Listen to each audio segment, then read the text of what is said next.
وہ بہت حاضر جواب تھی اور سامنے والے کی پوری تقریر سن کے ایک مختصر فقرے میں ایسی دلیل دیتی تھی کہ جواب نہیں۔ الہدا سے نکلنے کے بعد نفیسہ کی شادی ہو گئی۔ اپنی پہلی بیٹی کا نام اس نے انجیل رکھا۔ تب میں نمل پلان کر رہی تھی۔ میں نے سوچ لیا کہ شادی کی پھوپھی یعنی میری ہیروئن کا نام انجیل ہوگا۔ مجھے یہ نام بہت پسند تھا، نفیسہ کو بھی بتا دیا۔ نمل کے پہلے ڈرافٹ میں زمر کا نام انجیل تھا، لیکن میری ایڈیٹر نے اعتراض کیا کہ مذہبی تنازع بن جائے گا۔ حالانکہ علماء سے پوچھا بھی تھا، اس نام کو رکھنے میں کوئی مسئلہ نہیں تھا، لیکن تنازع سے بچنے کے لیے میں نے نام بدل کے زمر رکھ دیا۔ نفیسہ کو اس بات کا بڑا افسوس تھا۔ خیر، اس لانگ ڈرائیو میں اس نے مجھ سے پوچھا کہ آج کل کیا کر رہی ہوں؟ میں نے کہا نیا ناول حالم لکھنے جا رہی ہوں۔ نفیسہ نے پوچھا کہ حالم کا مطلب کیا ہوتا ہے؟ میں نے کہا خواب دیکھنے والا۔ اس وقت اس کی 2 بیٹیاں تھیں۔ اس نے کہا کہ اگر اللہ نے مجھے بیٹا دیا تو اس کا نام حالم رکھوں گی۔ ہماری اس لانگ ڈرائیو کے چند ماہ بعد جب اللہ نے اسے واقعی بیٹا عطا فرمایا تو ماشاءاللہ نفیسہ نے اس کا نام حالم رکھا۔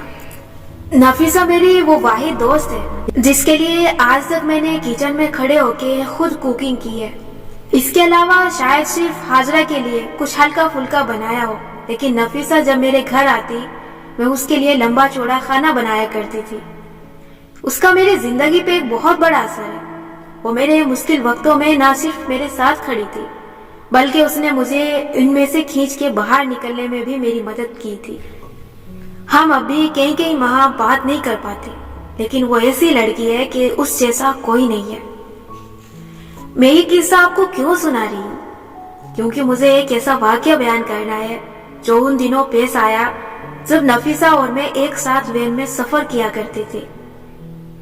10 سال پیچھے چلتے ہیں۔ 2011 کے جنوری میں جب نفیسہ ہماری وین میں شامل ہوئی تو مجھے اس کے بارے میں ایک دلچسپ بات معلوم ہوئی۔ نفیسہ نہ صرف ایک اچھی مقرر تھی بلکہ وہ اپنی یونیورسٹی کی طرف سے کسی ایکسچینج پروگرام میں ترکی بھی گئی تھی۔ تب ہمارے ہاں ترکش ڈرامے نہیں لگتے تھے۔ عشق ممنوع اس کے کوئی 1.5 برس بعد لگا تھا، سو مجھے دلچسپی پیدا ہوئی۔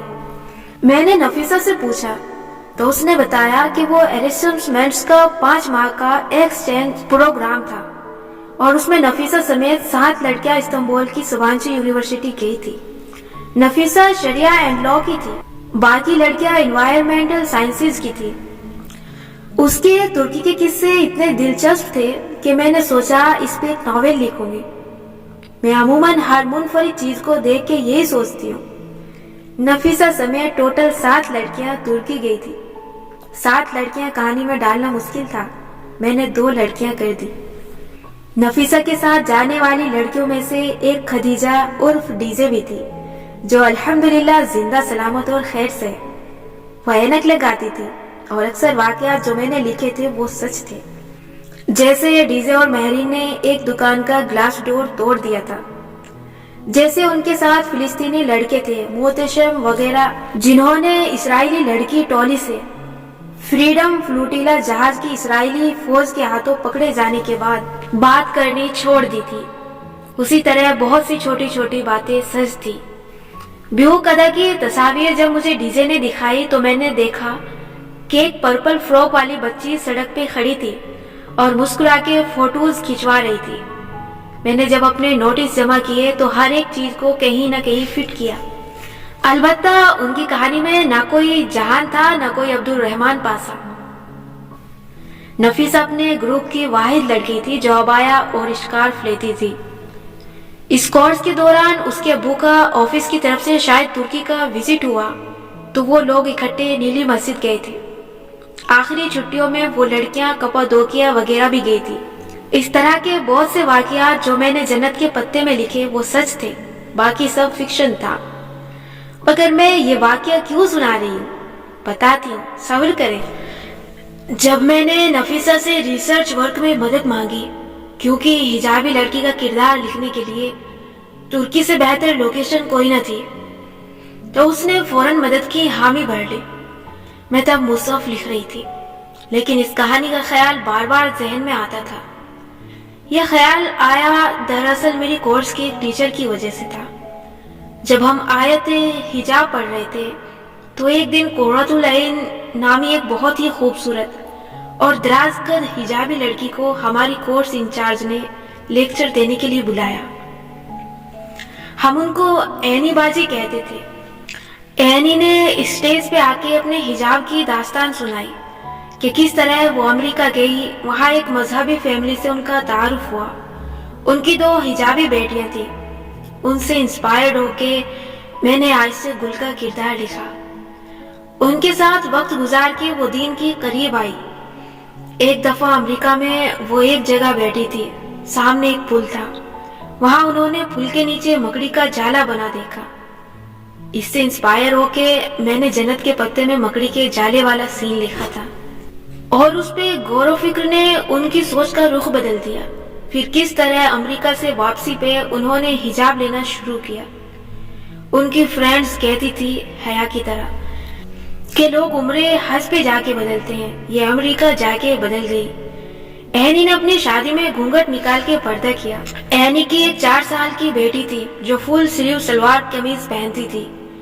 میں نے اس لیکچر میں بیٹھے بیٹھے طے کیا تھا کہ ایک ناول عینی پہ بھی لکھوں گی، جو بعد میں جنت کے پتے کی صورت میں لکھا۔ اس دن کے بعد میں نے کئی برس تک عینی باجی کو نہیں دیکھا۔ قریباً 8 سال بعد ایک دن میں الہدہ گئی تو نوٹس بورڈ کے سامنے عینی کھڑی تھی۔ میری اس سے ملاقات کئی برس بعد ہو رہی تھی۔ میں نے اس کو پہچان لیا تھا۔ میں نے کہا کہ آپ عینی ہیں نا؟ وہ کہنے لگی جی، اور نہ سمجھی سے مجھے دیکھا۔ ظاہر ہے وہ مجھے نہیں جانتی تھی۔ میں نے کہا آپ نے 7-8 برس پہلے ہماری کلاس میں اپنی کہانی سنائی تھی۔ اس سے متاثر ہو کے میں نے ایک ناول لکھا تھا جنت کے پتے، اور اس ناول نے اللہ کے حکم سے بہت سے لوگوں کی مدد کی۔ میں اتنے برس سے عینی سے ملنا چاہتی تھی۔ وہ کسی اور کورس کی ٹیچر تھی اور ایک ہی دفعہ کلاس میں آئی تھی، سو کبھی دوبارہ رابطہ نہیں ہوا تھا۔ آج ملی تو ایک ہی سانس میں سب بتا دیا۔ میں نے کبھی کسی کے چہرے پہ ایک وقت میں اتنے سارے تاثرات آتے اور جاتے نہیں دیکھے۔ وہ اتنی حیران اور سل تھی، اس کی سمجھ میں ہی نہیں آ رہا تھا کہ وہ کیا کہے۔ کتنے مزے کی بات ہے نا، ایک دن آپ نوٹس بورڈ کے سامنے کھڑے ہوں اور کوئی لڑکی آپ کو روک کے بتائے کہ ہیلو، میں ایک رائٹر ہوں اور اس ملک کے مشہور ترین ناولز میں سے ایک میں نے آپ کی زندگی پہ لکھا ہے، اوکے بائے، تو اس کی کیا حالت ہوگی۔ واپس آتے ہیں نفیسہ کی طرف۔ جب عینی اور نفیسہ دونوں کے تجربات ذہن میں اکٹھے ہو گئے تو میں نے سوچا کیوں نہ ان کو ایک ہی کہانی میں لکھ دوں۔ حجابی لڑکی امریکہ جا کے نہیں، ترکی جا کے خود کو بدلے، انٹرسٹنگ۔ تب میں نے نفیسہ سے کہا کہ وہ فارغ وقت میں میرے ساتھ اپنے تجربات شیئر کرتی رہے، میں لکھتی جاؤں گی۔ ہم نے ایک وقت بھی طے کر لیا، چھٹی 2 بجے ہوتی تھی اور 2:30 بجے تک لازماً سب کو وین میں آنا ہوتا تھا۔ 2 بجے سب نماز پڑھتے ہیں، 2:15 تک ہر کوئی نماز سے فارغ ہو جاتا تھا۔ لڑکیاں الہدہ سے نکلنے میں 15 منٹ لگا دیتی اور 2:30 بجے تک سب وین میں جمع ہوتے تھے۔ یہ 15 منٹ بہت اہم تھے۔ ہم نے طے کیا کہ 2:15 بجے میں نفیسہ کی کلاس میں جاؤں گی۔ ہم اکٹھے بیٹھیں گے، 15 منٹ تک نفیسہ مجھے اپنے تجربات سنائے گی، میں نوٹ کرتی جاؤں گی۔ 2:30 بجے ہم اکٹھے وین میں جائیں گے۔ یہ کام وین کے 45 منٹ میں سب لڑکیوں کی موجودگی میں ممکن نہ تھا، سو یہ 15 منٹ ایک غنیمت تھے۔ اب آپ سوچ رہے ہوں گے کہ ہر روز نفیسہ نے 15 منٹ تک مجھے اپنے تجربات سنائے ہوں گے اور یوں میں نے جنت کے پتے کے نوٹس مکمل کیے ہوں گے، مگر نہیں، ایسا نہیں ہوا۔ پہلے روز میں نے وضو چھٹی سے پہلے کر لیا تاکہ جلد نماز سے فارغ ہو جاؤں۔ 2:10 میں نماز سے فارغ ہو کے فوراً اوپری منزل پہ آئی۔ نفیسہ کی کلاس ہماری کلاس کے عین اوپر تھی۔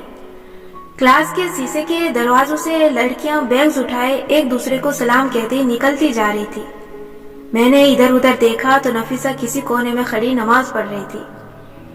کسی کی نماز کے وقت اس کے سر پہ نہیں کھڑے ہونا چاہیے، سو میں باہر آ گئی اور ایک جگہ کھڑے ہو کے اس کا انتظار کرنے لگی۔ 5 منٹ بعد میں نے اندر جھانکا، نفیسہ نماز پڑھ رہی تھی۔ میں نے کہا ٹھیک ہے، بندے کو نماز میں اتنی دیر لگ ہی جاتی ہے۔ میں تو صرف فرض پڑھ کے آئی تھی کہ سنت راستے میں یا گھر میں پڑھ لوں گی.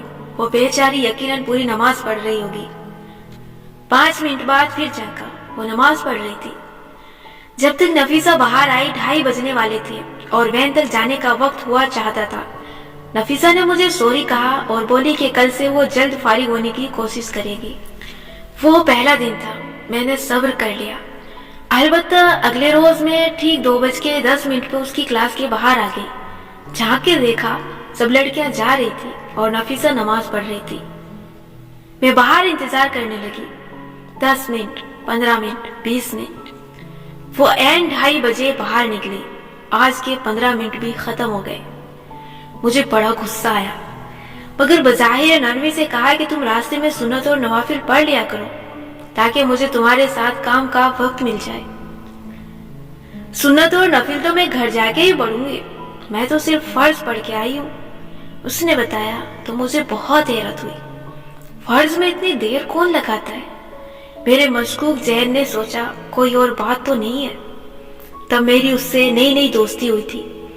کیا معلوم وہ شیئر نہ کرنا چاہ رہی ہو، کہیں میں اس کے پیچھے تو نہیں پڑ رہی.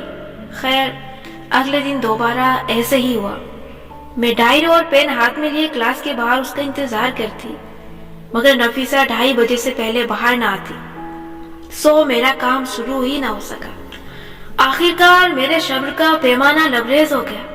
ایک دن میں نے سوچا میں اس کے سر پہ جا کے بیٹھ جاتی ہوں، میں بھی دیکھوں کہ وہ اتنی دیر کس کام میں لگا رہی ہے. 4 فرض پڑھنے میں کون 25 منٹ لگا سکتا ہے؟ امام کعبہ کے 4 فرض بھی اس سے جلدی ختم ہوتے ہیں. یقیناً کوئی اور بات ہے. میرے پاس یہی 15 منٹ ہوتے تھے. اگر نفیسہ 2 سے 2:15 تک اپنی نماز ختم کر لیتی تو 2:15 سے 2:30 تک ہم کام کر سکتے تھے. باقی سارا دن ہمیں وقت نہیں ملتا تھا اور یہ فون پہ کرنے والا کام نہ تھا. میں وقت کو اور اپنے کام کو بہت سیریسلی لیتی ہوں.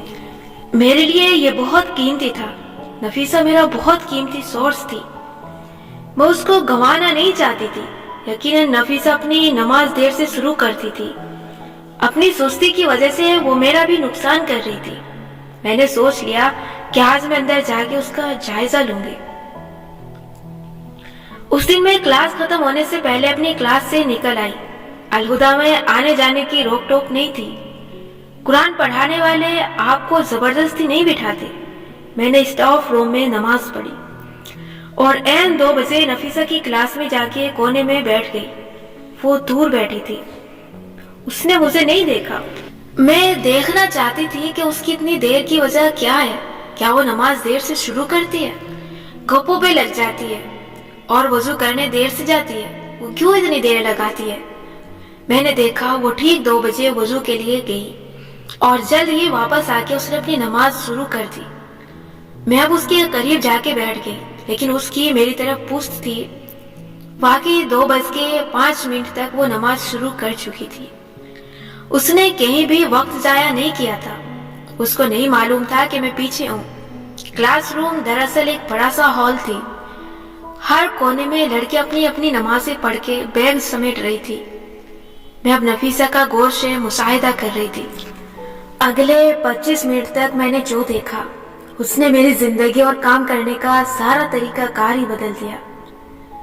جیسے کوئی ایک واقعہ آپ کے ذہن کو بالکل الٹا کے رکھ دیتا ہے. آپ بالکل 100 کروڑ سل ہو جاتے ہیں، یا یوں کہنا چاہیے کہ آپ مشہور ہو جاتے ہیں. نفیسہ واقعی نماز ہی پڑھتی تھی اور صرف 4 فرض رکعتیں، مگر میں نے کسی کو آج تک ایسی نماز پڑھتے نہیں دیکھا تھا. میں نے کسی کو آج تک ایسی خوبصورت نماز پڑھتے نہیں دیکھا تھا.